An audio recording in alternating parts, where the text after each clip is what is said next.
We are live. Hello and welcome to Talk Chef. I am one of your hosts, Rika. I'm your other host, Jordan. And today we have an incredibly special guest. And you might actually know his name from his shirt. It's Charles Davis, everyone. Hey, how's it going, Talk Chef Nation? Oh, God, we're so excited to have you, not only because you're a fun and funny person, but also because you're in Houston and work in the Houston restaurant industry right now. Yeah, I'm like boots on the ground here. I'm giving like real like eyewitness. Yeah. Uh-huh. We love that. And you used to be Jordan's roommate, right? Oh, yeah, for several years. I feel like. Yeah, we lived together for what, like almost 8 years, I feel like. 8 years, yeah. Forever, and we're still very close friends. Charles has seen every... I think Charles, I feel confident in saying Charles has had every bad moment. He's seen every bad moment I've had as an adult. Yeah, we've been through some dark stuff together, but we've both helped each other grow and thrive. We're both thriving. Yeah. Charles, we're getting some notifications in the chat that people love your slow poke behind you. Thank you. I set it up specifically to be featured for the camera. So thank you for commenting on that. And I like that. A lot of people don't sort of bring their life partners onto the stream, and we welcome you bringing like. Oh yeah, he's really been there for me through thick and thin ever since I decided to impulse buy him one night 2 months ago. And that's very comfy. Like, I want to leave a review. Pokemon Center, I really thanks. It's beautiful. We love that. A guest, as Animal Lover points out. Oh yeah. So before we hop into this episode, which it seems like Charles, Jordan, and I all have slightly different thoughts on, let's get to our little orders of business. Okay. First order of business, as you guys know, this is a food charity-based live stream. So just like the last couple of seasons, at the end of this season, we are going to be raising a bunch of money for some food-based charity that we will announce closer to the date. So keep your eyes peeled for that. It'll be a lot of fun. We raised like over, the last 2 seasons, like over $3,000. So that's really freaking cool. So thank you guys for all your support. Yeah, it's a lot of fun and we're looking forward to it. Second order of business, Charles, normally we say it's something we didn't tell you about, but you're a Talk Chef watcher, listener, viewer. Yeah, you might recognize me from popping up every like 5 months or so, like really good friend consistency. Yeah, I'm familiar. I think this is incredible because I don't really totally have to explain to you, but for any new viewers, I will. We, just like every episode of Top Chef has a quick fire, we here at Talk Chef also have a quick fire. And it is not cooking based. It is all Charles preference based. Oh, great. It is the fastest quick fire in Top Chef history. Oh. It's 45 seconds to answer 10 food preference based questions. And Charles, I've met you a couple of times. I kind of know your vibe. Your vibe is a little bit, fuck that, fuck this, I'm out of here. Yeah. I get that. And I understand, and I beg and I plead you to just listen because we have some prizes at stake. Okay. You could win, God, a deed to the Terlato wine vineyard. I mean, not right. I can see you're really pumped, Jordan. Now, give him our line about the Terlato wine vineyard. What does Charles have to look forward to? Ever heard of it? Well, I'm a big fan of the Wine Enthusiast magazine. And as you know, Anthony Terlato was named 2003 Man of the Year by Wine Enthusiast. So that's not true. Wow, this is what's good about having someone that watches Talk Chef, because he knew to come in hot with the info that we needed. Is this true, Tony Terlato? Oh yeah, look up. I've been Anthony Danny Tortellini. Oh, Reka, that's Wrong. Not in this episode about noodles. Which I actually think there were not that many noodles for the episode. There was almost noodle, and we'll talk about it. Well, you'll win a deed to this vineyard that I guess you've heard of, but we haven't, and we've never tried the wine. Yeah. It exists. And we don't know where the vineyard is. It's probably located in the ocean. So you win a deed to that. You will also win your own personal suite of broken GE appliances just like the show. So we're Mhm. talking a fryer that doesn't get up to temperature, an oven that doesn't stay up to temperature, a refrigerator door that doesn't open, a pressure cooker that gets stuck. Hello, that's just improvised off the dome. All of that could be yours, Charles, if you complete this quick fire in time. And I'm really gonna give it my all because we didn't get a quick fire this episode, so I feel like I really have to overcompensate. You really, honestly, Yeah. I mean, I know it's not your fault that there wasn't a quick fire. You could say it was. It's okay. It feels like it. I almost want to give you half the amount of time, but I know that's not. But I will start this timer after Jordan finishes asking question 1. Charles, are you ready for your 45-second quick fire? Yeah, I'm ready. Okay, Charles. What is the most popular menu item on the restaurant you work at in Houston, Texas? Fried chicken. What is your favorite food? Dumplings. What is one word to describe Jordan? Sick. What food represents Houston? Say tamales. There's a lot. Okay, you'll learn. Yeah, tamales. Sure. Would you kiss Tom Colicchio? Is he wearing the glasses? Yes. If no, no. Would you kiss Tom Colicchio's unsocked feet? Yes. Yeah. Which Asian country has the best food? Oh, I don't. Japan. What Pokemon could win Top Chef? Oh, there's so many Pokemon in my brain. I can't. Charmander. There you go. What is the best thing about working in a restaurant? Oh my God, Charles. Eat free food. You're giving me like 800 Pokemon to draw upon. It's like, how do I pick? And I pick the most basic. Oh. Can I pick one? Yeah, you may. Lickitung. Oh yeah. Yes. She can taste. Yeah, that tongue is. That tongue. That tongue. Yeah. I mean, wait, are none of the Pokemon chefs? Sorry, sorry to kind of show my ass here, but are none of them chefs? Yeah, well, they have jobs. Are most of them doctors or chefs? There's a lot of actuary. Yeah, a lot of Pokemon are, like legal advisors. I'm not sure. None of them have jobs. They're like street fighters. Okay. No, that's why I was struggling because I really can't think of a Pokemon that's like a dedicated theme is cooking, But that's not like that, Charles. It's what okay. Pokemon would have the skill set to thrive on Top Chef. Oh, you're right. Like okay, go. Oh no. I was gonna say like that's like a lot of skills required. So I was gonna go with like far-fetched. It's like a duck, it's got a leak, I love duck. We can add to that.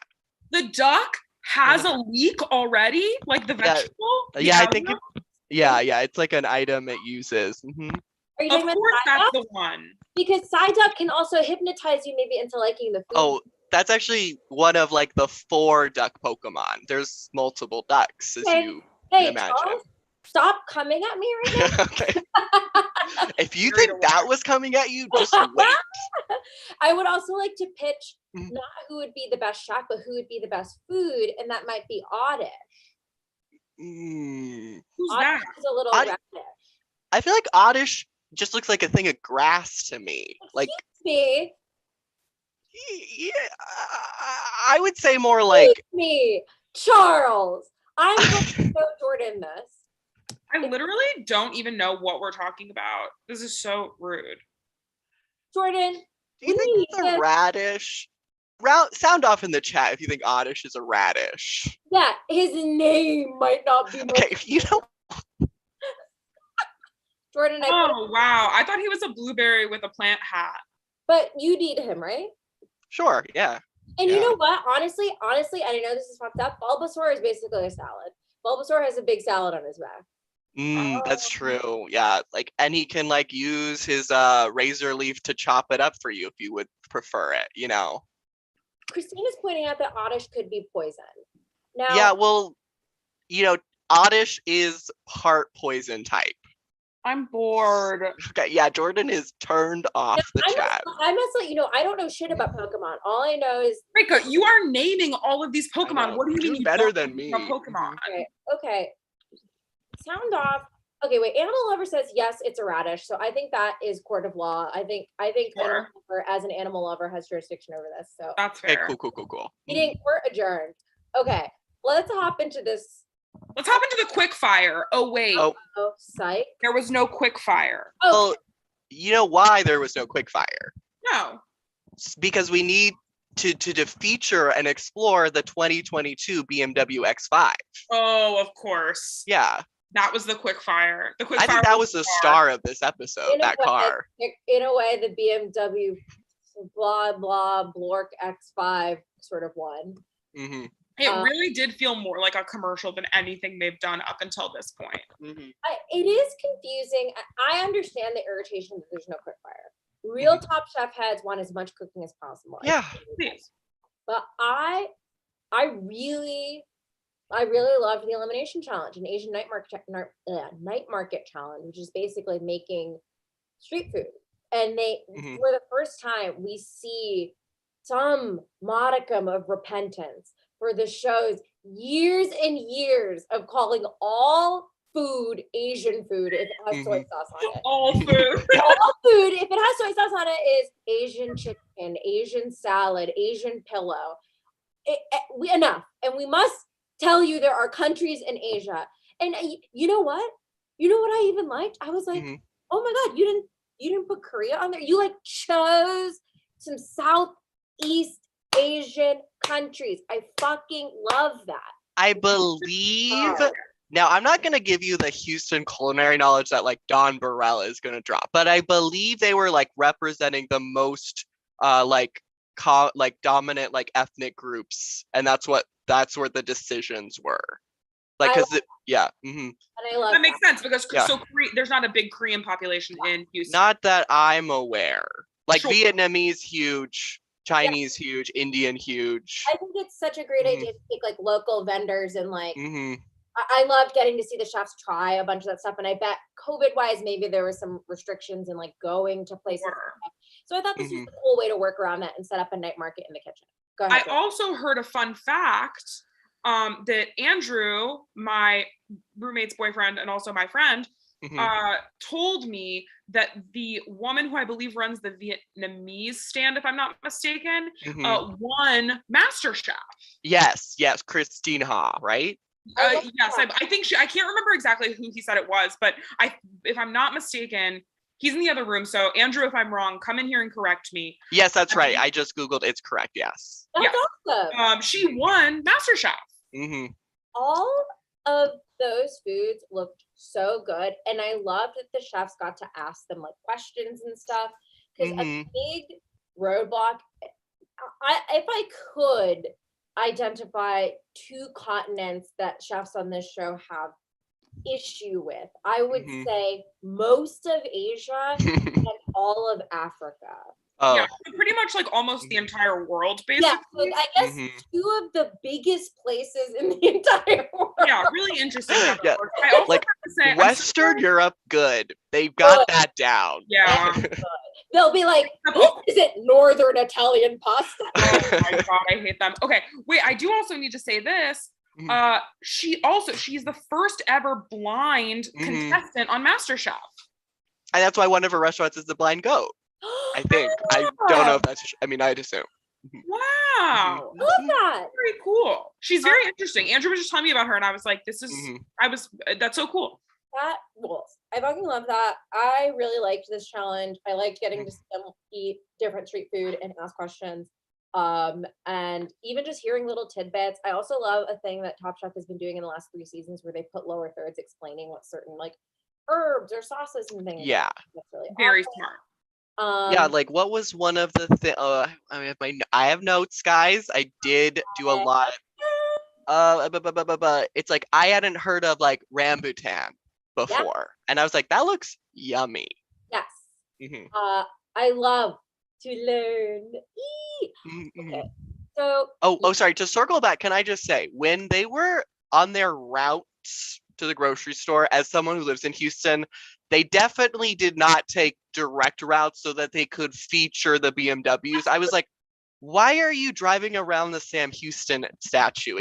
This doesn't make sense where the grocery stores are and where they started. I bet too, any exterior shots of the car are not the chefs driving, and a team of generic B-roll of someone driving that car looking in a pretty scene. Yeah, like they were like really lined up in such a, you know, professional driver way. Like I can't believe that. Yeah. Very goofy.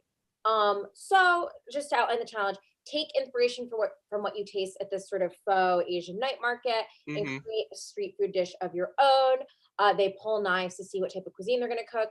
The options are Japanese food, Vietnamese food, Indian food, Chinese food, and Filipino food.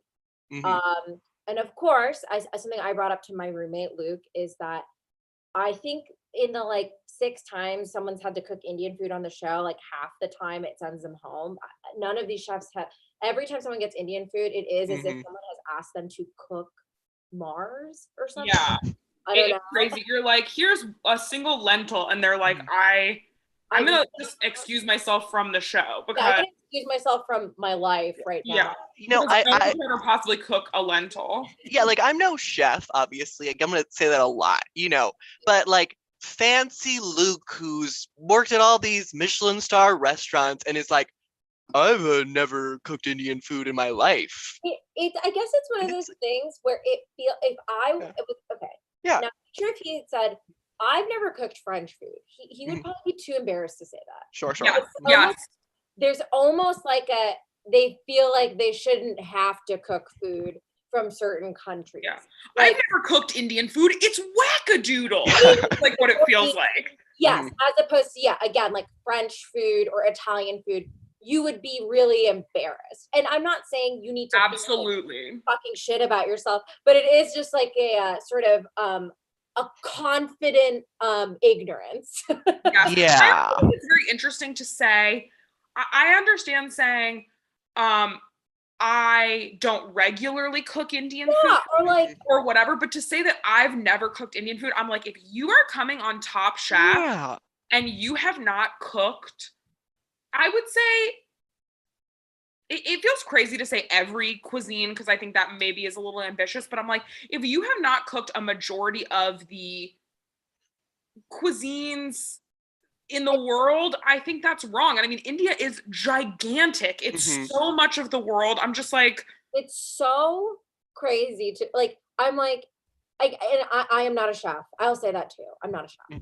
But if I'm going on the show, a lot of these people already have like French, European kind of cooking backgrounds or whatever.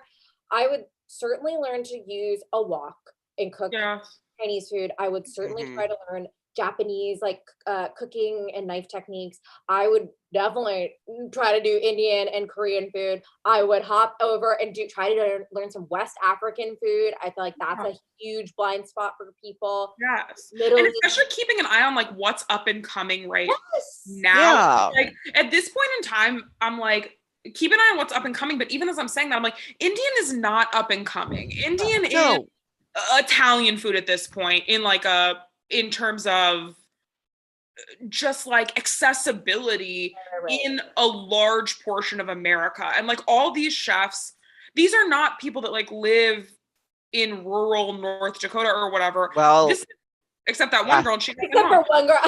Oh, this is okay. Can I just say, this is a little mean, but she said something in her last episode too. She's like, I'm gonna bring what I learned in Minneapolis to North Dakota. And I was like a West African dish, right? Yeah, it was like, I was like, what's Minneapolis? Is Minneapolis a culinary scene, you know? But, you know. Yeah, it just feels so... It's really the confident ignorance. If there's a better vocabulary word, let me know. But just that's it. They would never say that about French food. Yeah, absolutely. Never admit that. Anyway, do. So everyone poops in their pants except Buddha. And then it feels like we get some more of Jackson being like, I can't smell anything. Is he gonna say this every episode? No, I also need to ask, like, I feel like I hate him. Do other people feel that way? For some reason, I keep in my mind, and I'm not saying I'm right. I could be totally wrong. But in my mind, I'm like, he's such a rude, annoying man. But then I'm like, wait, that might not be true. Well, I know. I feel like, well, he also does this thing I've noticed, like in the episode, not in like his interviews or whatever, like live, where he's like, I can't taste that. I hope they don't find out. And I'm like, did the producers not? Did they must know you had COVID, Yes. right? Like, it's like weird to me to be like secret about that, you know? Yes, Yeah. I guarantee everyone on that set knows or has to know that he had COVID. Like, Yeah. required to know. Yeah. So we get some, because there's, not a quick fire, there's kind of a lot of room to just chit chat about like what Oh we yeah. saw. Yeah, we see Jackson not being able to taste. He eventually makes like a spring roll.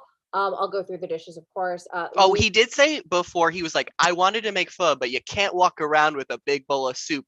And I absolutely can. I absolutely would. Yeah. And you saw today, she didn't make a soup, but she made noodles. I'm like, you can totally do that. Tons of. Yeah. Put it in a cup. Have you Yeah. ever heard of a cup? I can't serve a plate of soup. It'll spill everywhere. Just like, what? Honestly, I would rather have a cup than a plate, no matter what it is. Because a plate is so easy to scooch the thing off the edge on accident. And it's like a drink. Yeah.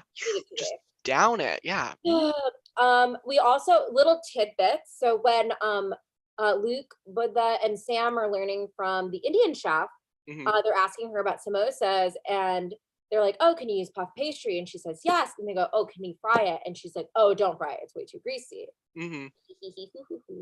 Oh, and I've been to her restaurant. It's really close to mine. It's really good. Yeah. Karen's. Wow. And that's why we have him on the show. Brag. Can I also, go. I don't know if this is the appropriate time to say this. You have to go off.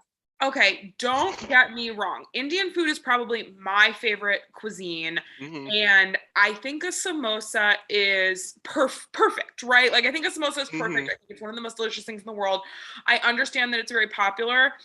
To have two of the three of them make a samosa feels like a cop out to me. And after hearing the questions of like, well, can we do it with puff pastry? I'm like, don't try to French up this Indian food, bitch. Like, make Indian food. It feels like the first thing you think of, like if you don't really know Indian food, it's like samosa.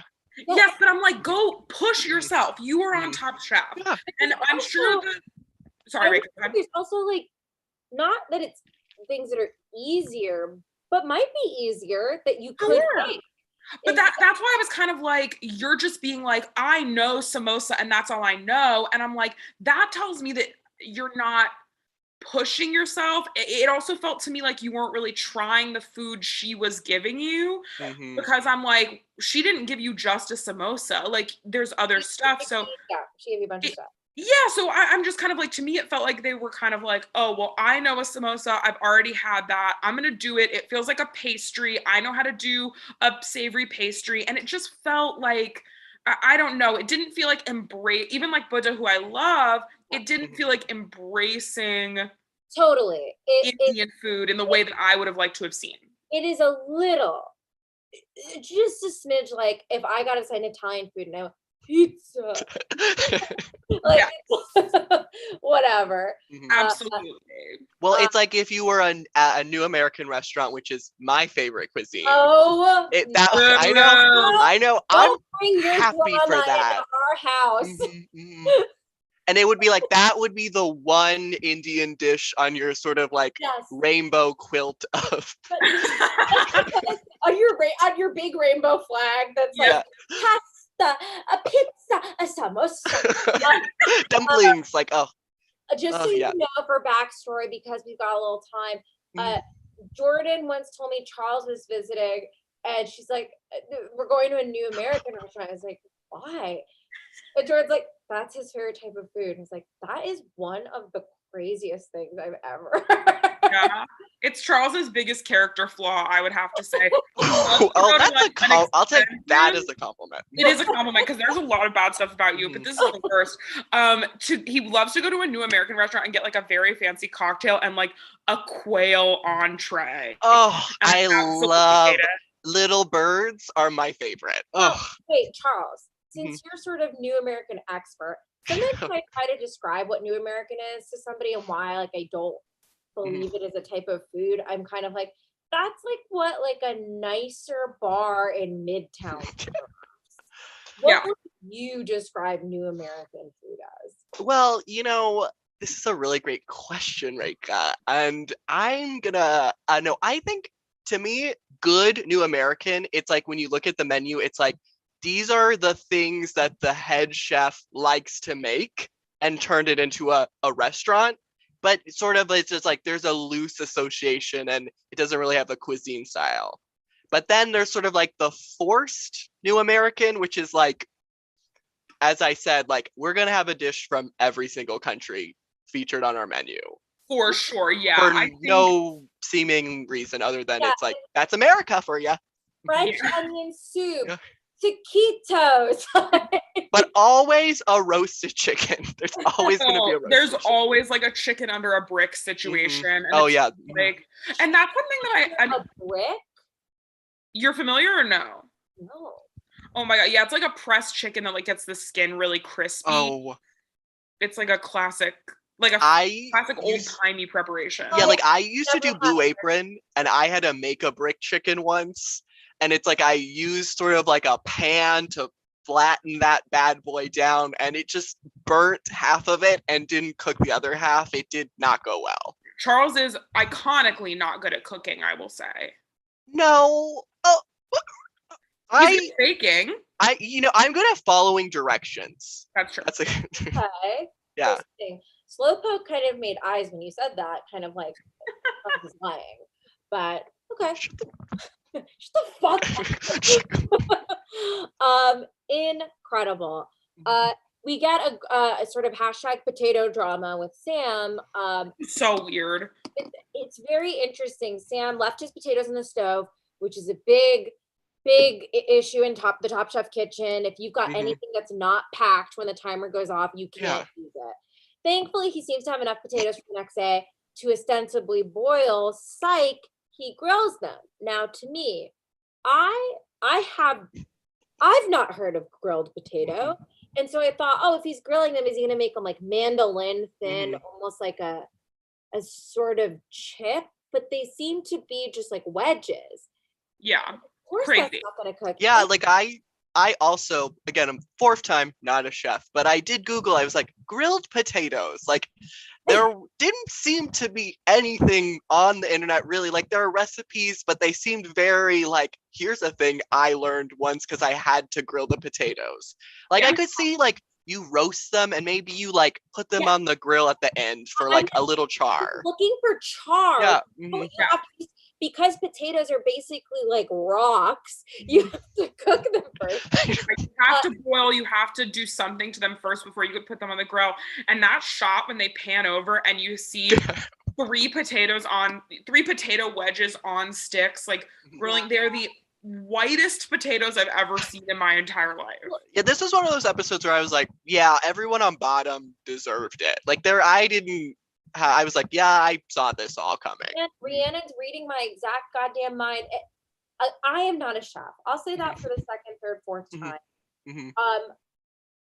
I could imagine there is a benefit to adding char to a potato and then adding it to a curry. Sure. In my experience, a curry is a big old stew of stuff. And you don't need to be doing something texturally to that potato, because it's just going to go and ideally absorb everything that's in that curry. Have you heard of people cooking the potatoes before adding them to the... Let me tell you. Is that a thing?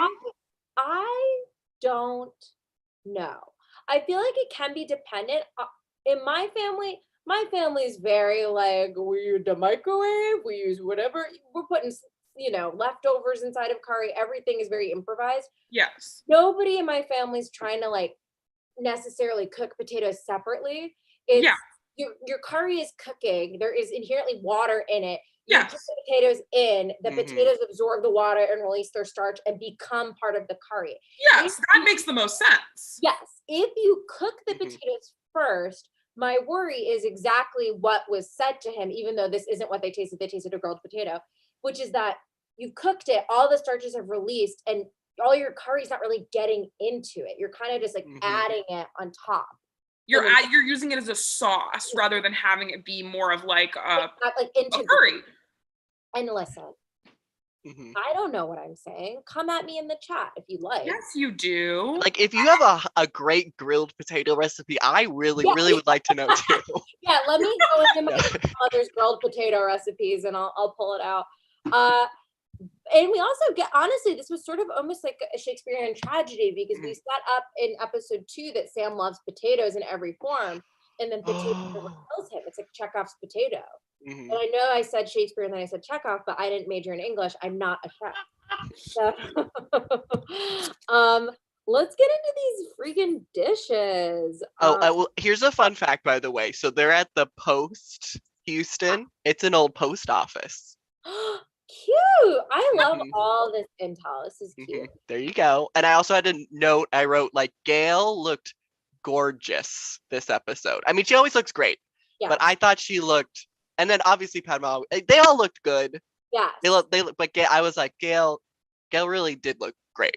Yes. At work today, someone referenced to me that the real star of this episode was Gail's ample bosom. I chose not to bring up that detail. I just said she looked great. But Jordan, go ahead. What's so wrong with that?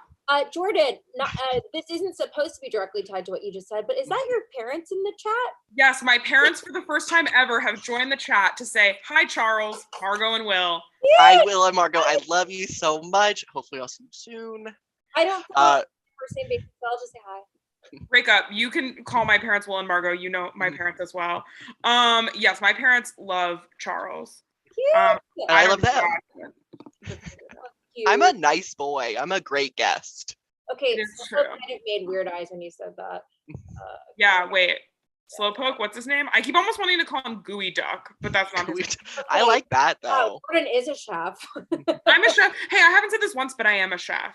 Yeah, I know. I'm aware. Okay, incredible. Here are some of the dishes. So Evelyn, who got Vietnamese food, made chilled chicken salad with rambutan, avocado crema, and sesame crisps. This sounds really refreshing and good. What the hell? Yeah, chilled chicken salad is maybe not the best verbiage for me personally, but it looks good. And I thought, it looked like this is why I also like New American. I do love a fancy presentation. Yeah. And this really delivered on like the visual front. Like the sesame bottom, it just looked if something is presented nicely, that's great. I also don't care if you drop it on the floor. And that's just a word to the wise if anyone wants to cook food. Luke had Indian food and he made crab and corn samosas with spicy fig and tamarind sauce. Okay, so I know what I said. I said what I said, right? And we all know what I said and I meant what I said. That being said, this sounds delicious and I would eat this for the rest of my life. I don't know if I would order this if I heard that Luke was making it, but it did sound very good and I was shocked that they liked it. Yeah, you do love crab. It's true. I love seafood. I do love a samosa. I've never thought about putting seafood in a samosa, but I'm like, why not? And maybe I had a little bit of ignorance towards Luke's culture because when he said that, instinctively I went, ah! And then I said, wait a second, it could be nice. And I would try this. I would certainly try this if I ate meat. I had to check myself and be about what I understand a samosa to be. To like really pile on Luke, I will say it didn't look like crispy enough to me. You know, like I think, and then other samosa, we'll get into that too. But it looked like it didn't have like to me a samosa needs to have like kind of like a crispy exterior and then a little bit of a doughy like underneath the crisp. Do you know what I mean? The doughy. Yeah. But it looked good. Okay, great. I also, this is a kind of unrelated, but I just do want everyone to know that for my birthday this week, I'm going to an Indian buffet for the first time since before COVID. Because my favorite Indian buffet in LA is finally reopened. And he's talking about my apartment.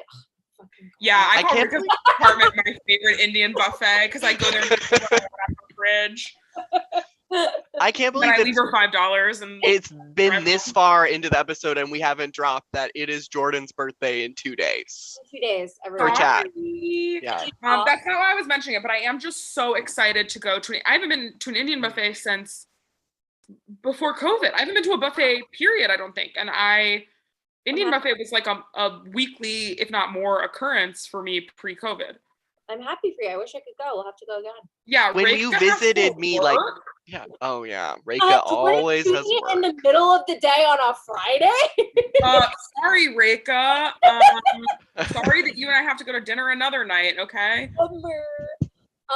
Okay. Nick got Japanese food and he made chicken karaage with pickled Fresno chilies, ginger, and peach miso sauce.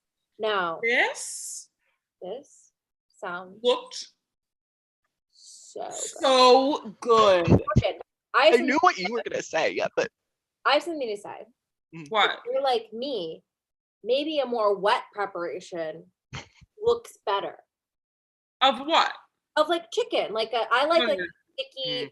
I like sticky sauce and like that kind of thing. I'll tell you right now, you would have loved what he made. Mm-hmm. Oh no, I'm saying, but this looked fucking awesome. Yes.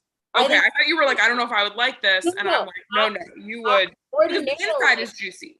Ordinarily, if I was just hearing it, I might. If you were to ask, would you want like kind of a drier chicken that tastes good, or just like something with a big wet sticky sauce? I would say the latter. But this looked fucking awesome. Jay, Chinese food was her assignment, and she made stir-fried udon with Chinese sausage, Korean melon, and ramen topping. This looked incredible when they showed the video of her trying it, and she was like, ooh, yum, spicy. Like going through all of these like emotions while she was trying her own food. I was like, I need that. I was so happy for her to get a win too, just even before her actual Absolutely. Sorry, Charles. Oh no, I was like, I'm already like, we all have our favorites, and I really like her attitude. Yes. And then I did like how they were like, ooh, you've got a lot of spices. And I'm like, yeah, because she's a professional. Like, she's gotta have a lot of spices. Why are you guys mad? Yeah. Yeah. Incredible. Okay, Ashley got Chinese food, and she made crispy mala beef skewers with red daikon. This sounded so good. It's so sad because the execution just wasn't there, but this conceptually sounds very good. Can I say, Please. I'm not a chef, but when I saw it, my first fucking thought was that daikon's really big. Yeah. I was like, is that a cube of watermelon? I literally was like, and then I also was like, I think I know what daikon is, but let me Google some photos to really confirm. And it doesn't seem like the root could be that wide. I'm almost shocked that she can make a piece so big. Well, I'm shocked because from what I understand of pickles and things like that, like so much of the flavor is going to come from the surface area of the pickle absorbing all the pickling like liquid. So if you just have a big chunk of daikon, that inside, I don't even know if the inside is going to be tender, and it's not going to have any of the pickling. Absolutely not. I mean, that's why pickles, they're thin tips or they're spears. Yeah, exactly. And I did look up the preparation of mala beef too, and it looks like it's like described as almost like beef jerky, but instead of drying it, you use the stir fry to basically take all the moisture out. So the pieces, but the pieces of meat need to be very thin, and this was, it was just too, I just feel like Ashley did bite off a little more than she could chew, literally. Yeah. Charles, did you write that line down in your notes? Yeah, no, I just came that up. Thank you. Gorgeous. Yeah, I really like Ashley, so it was a bummer. Sarah got Vietnamese food and made chicken heart banh mi toast with liver mousse and pickled vegetables. Now, here's my thought.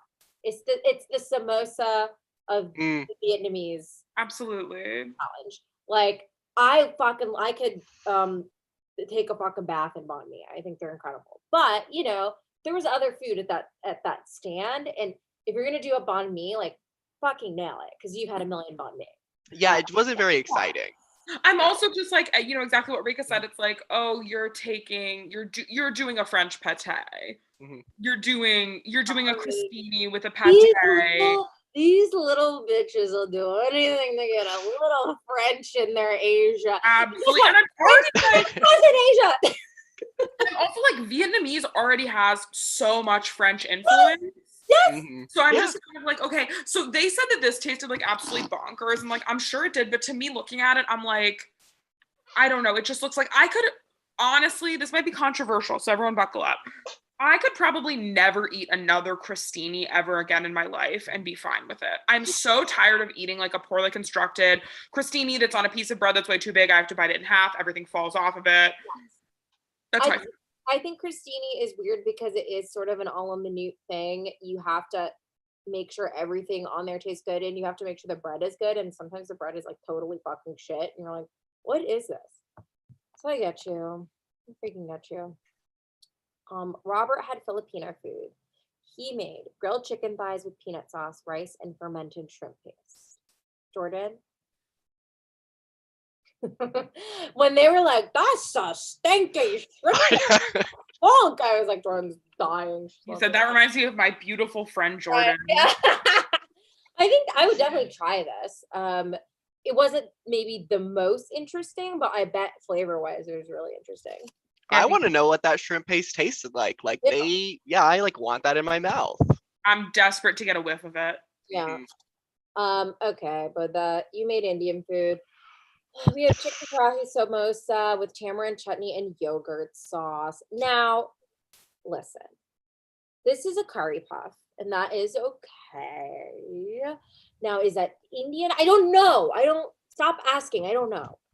Yeah, I think it's hard. I think like I've done what I'll say, because this is Filipino, yeah? No, Indian. Indian, what? No, but what? He's cooking Indian food? He said he was inspired. His mother is Malaysian and is half Chinese, half Indian. But what category was he in? Indian. He was in Indian. Okay, I keep getting confused about everyone's. Mm-hmm. Yeah, I think to me this feels more Malaysian than Indian.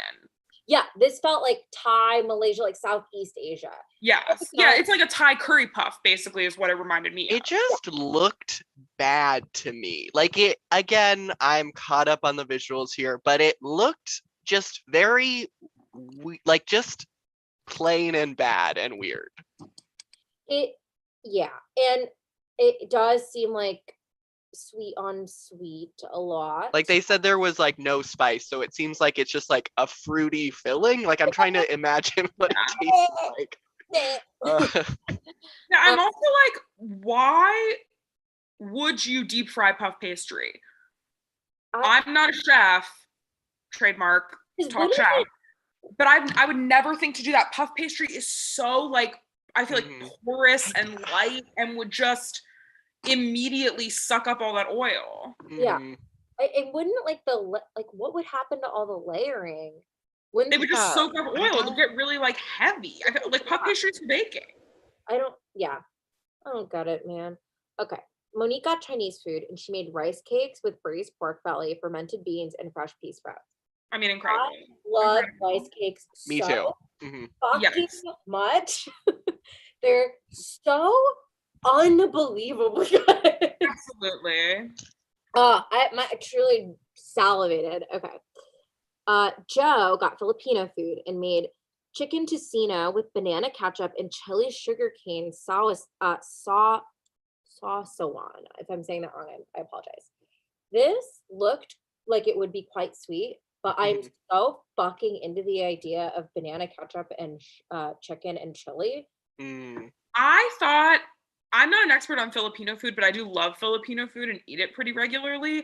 And to me, this felt like one of the most authentic dishes that we had in the whole challenge, like with the tocino, with the banana ketchup, like all of it felt very true to what it was. Once again, I'm sure he did his riffs on it, and I know that this isn't like, your Filipino grandmother cooking dinner, but I think it felt nice because they didn't seem like afraid of it.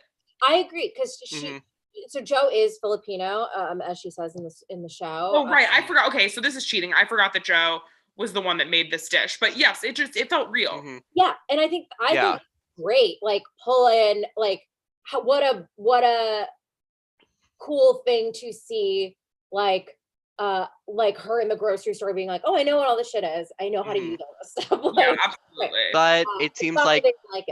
A Top Chef curse is also like being assigned your cuisine.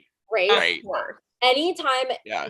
there have been 4 South Asian people on Top Chef, and like one time in season 15, it's truly a really bizarre moment. Padma, kind of out of nowhere, because Fatima cooks something that tastes good, and she's like, she turns to Fatima and she's like, why don't you cook that like that with our flavors? And Fatima's like, truly would shit my pants. Anyway, boo-ba-doo-ba-doo. Okay, Damar got Japanese food and made ham hock miso soup with togarashi hot sauce. Togarashi hot sauce. Yum! And I feel like, yeah. That's cool. I feel like Damar, like in my March Madness of this season, I'm sending him to the top. I think he's headed there. I think he's crushing. Yeah. Okay. Next one. Sam got Indian food. This is Sam Kang. He made, what a goofy guy. He made Sam aloo, which is potato curry with pomegranate chutney. Now listen. Yes, I'll eat that. Now, if I saw him make that, I would go, huh? And man, when you bite into a curry that's got a hard fucking potato in it, that sucks ass. No one wants to bite into a hard potato in any dish, really. I've never had that happen, and I'll tell you why. I think it's because people cooking Indian food are Indian, and they know to cook the potato in the curry, and that's how it cooks the potato, and then it makes the potato soft. I don't know. I've never had an undercooked thing in an Indian dish ever, because I'm like, yeah, because you're cooking it all and you know how to cook. Yeah, this is Sam was a little scattered. People were kind of pointing out in the chat, like, oh, he's a little bit like, oh, I don't want to, it's like, stick to the basics, do it right. But then he's also like, well, I want to do something different with potato. I want to not just make a potato or whatever. And, prepare it in a way no one has ever prepared it before in their life. Yeah, sometimes. That's the risks you got to take, though. Also, him explaining the dish was like, oh God. Padma looked uncomfortable when he said Samaloo. Because, yeah. Just very strange. Yeah. Okay, so Jackson got Vietnamese food and he made fresh spring rolls with sausage, shallot, and pho reduction dipping sauce. This sounds fucking awesome to me. It sounds delicious. Now, and I would, had it not obviously been so great, I would have thought maybe like, oh, a spring roll. Not that spring rolls are not easy, but like what? Just first thought a little bit, but yeah, a good one. Great. Yeah, that's like street food. Like I definitely was like, yeah. Yes, totally. Okay, great. So at judges table on top, we get Jackson, Evelyn, and Jay. The winner is Jay, and surprise, Jay, $10,000.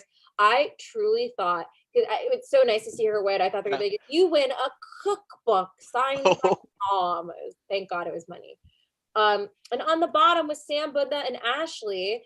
My roommate Luke pointed out that there are 2 Asian people on the bottom of the Asian challenge. Two of them were cooking Indian food, so the curse lives on. And Sam went home. Bummer, but I think this time, I don't think the other chefs deserve to go home. I really want to see Ashley. I want to know what Appalachian food is. I really want to see her on the challenge where she can cook whatever she wants. Okay, I want to ask right now, who are our top 3 that we think could win it all? Each one of you give me your top 3. Let me go through who they are. Okay, I'll do mine because I looked it up because I was just thinking about it. So I think Joe is a big contender to win it all. I think that Joe has the refinement, but also like their own, really bringing their own culture to the table. So I love that. I think Evelyn, the hometown hero of Houston, I think could win. And I think that would be a great story to have her win. And then my personal favorite of the season so far, I think, is Nick, the guy from Jackson, Mississippi. The one who made the chicken. He made the chicken karage with the peach, and then last challenge he like made something. He was like, it has my 26 seasoning blend in it, and everyone was like, I gotta get those spices. He's from Jackson, which is where my family is from, and I think it's a very underrated. I don't know. I think there are a lot of people in a lot of southern cities that are doing underrated food, and I think he's really bringing that to the forefront. And everything he's made, I want to get in a big bathtub of it. I want to know more about like the decision to name all his kids N or W names. What inspired that? That really, if I think from the because his name is Nick Wallace. Yeah, it's like that's cool. I like that. I don't know. That's a fun thing. You think that's fun? That's cool. I think it's fun. I think that's fun too. And I think he's a good chef. Yeah, I would say my top 3 are Damar, Nick, and Joe. I would love to see any of them win, and Evelyn too. I really like Evelyn and Jay. I know. Yeah, I like a lot. That's like this is like yeah. But I don't think she's gonna win. I don't know if she'll win. If she, man, her ideas are so cool. If she just. Jay, I'm pulling for you. I like Monique too, actually. Like Monique is cool. Yeah, it's just a good season. This is a good season. Really cool dessert. You know what I'll say? I feel like I know nothing about Monique so far. So I'm like, I hope in the next couple episodes we get more of a feel for her. Yeah, she made that Biko in the last episode. So I love Biko. Yeah, so that's good. But I just don't know her. I need Jackson to get eliminated because I cannot. He can't keep bringing up COVID. He's from Los Angeles. Maybe we can go to. He's got a restaurant. Oh no, I would say Damar is like a top contender for me. I also Joe, and then I like Evelyn. Yeah, she's got good upward momentum. You know. Yeah. Like, I could see her going far. Yes, and Rhiannon and Christine are pointing out Robert also is I would put him in the top 6. Oh yeah. Yeah, I think Robert is such an underdog story since they like started him off being like, I haven't been in the kitchen since before COVID, and then he did so bad and then he did so well. And now he's like kind of in the middle. Yeah. But I also like Ashley too. Like, yeah, I want to know more. Yeah. What I love about the later seasons of Top Chef is they do such a good job, and I don't mean this in the like whatever PSA way, like diversifying the chefs. Like they all have really interesting passions in food and points of view, and it makes you want to see what all of their menus would be in the finale, which is awesome because that is not the case in some of the first few seasons. Oh yeah. Like, and you know what I'll say? I think they're doing a good job of too. I think that sometimes chefs on the show from other countries which I think this is great, they get a lot of acknowledgement of like their culture and where their food comes from, which I think is so cool. And I think now Top Chef is doing a better job of also giving that to American chefs, being able to represent their own culture. Like I know, Top Chef's now done a couple things with like Gala, like Galagici and stuff like that. Like, so they've had a lot of cool stuff where I feel like they're really kind of like, we want to meet you wherever you're coming from. So whether it's whatever part of your like life speaks to you, we want to see that on a plate. And I think that's cool. And I'm curious, like I have some ideas for how the seasons go, but I'm curious like what are going to be some more challenges this season. I've been thinking of like Houston things. Yeah, Charles, what do you, okay, other than the fact that I'm certain they'll do a scissor challenge, what do you think that they'll do this season? Yeah, City of Scissor. I definitely think there's going to be a barbecue challenge. I think like a Cajun challenge because we're so close to Louisiana. I have a fun idea for a quick fire challenge, which is, because it's very rainy in Houston, so you got to make your dish, but it's raining. That's just my idea. Like in the water. Those are 2 I had, but yeah, I'm not sure. I am curious. What do you think, Charles, if someone is coming to Houston, like where do they have to eat? What do they have to check out? Give us the 411. Well, my favorite restaurant is going to be the Panda Express on Sawyer Street. My mom bought me 2 gift cards at Panda Express for Christmas this year. I use them so fast. Okay. Okay. This is Okay, so a couple of the restaurants like that were featured in like Dumpling House is really good. Shun is really good. I had just been there. Shun is this like Japanese. It's like very kind of traditional, like a sushi restaurant, but then they also have like Texas Houston takes, on things, and their menu changes Oh, you were just seasonally. telling me about this place. Yeah, it's really good. I would say like explore like I know everyone says this, but like you don't have to go to like Velvet Taco or Torchy's Taco, okay? Like go to like taco stands like just in the middle of nowhere. My dad, when I was in high school, would like drop me off at school and then drive like 3 miles to a taco stand specifically for their taco. Like, you don't need to go to like these, I call them like luxurious taco places. Let me put it that way. And don't explore just Mexican food. Like we have so many Central American, like a lot of my coworkers are Guatemalan, like Honduras, things like that. Like there's a lot of different Latin and Central American like cuisines here. And I am not a Tex-Mex fan, to be honest. So I know.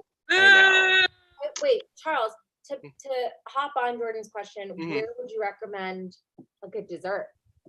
Good dessert. It's like, Polly's. Okay, is like this. It's like I guess an Italian restaurant, but also a bakery. They have like really good shortbread cookies that I really like.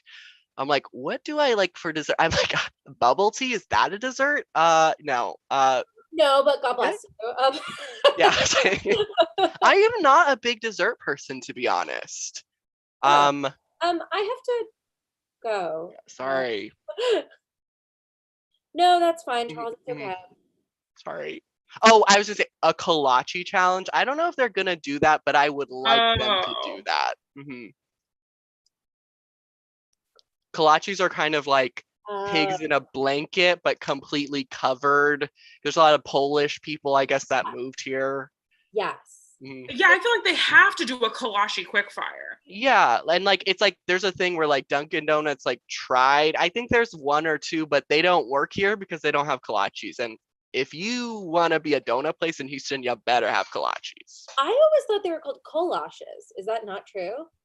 Well, maybe that is the correct pronunciation, but down here you definitely say kolache. I've never said it out loud. There's a bakery here that does vegan ones that I have partaken in.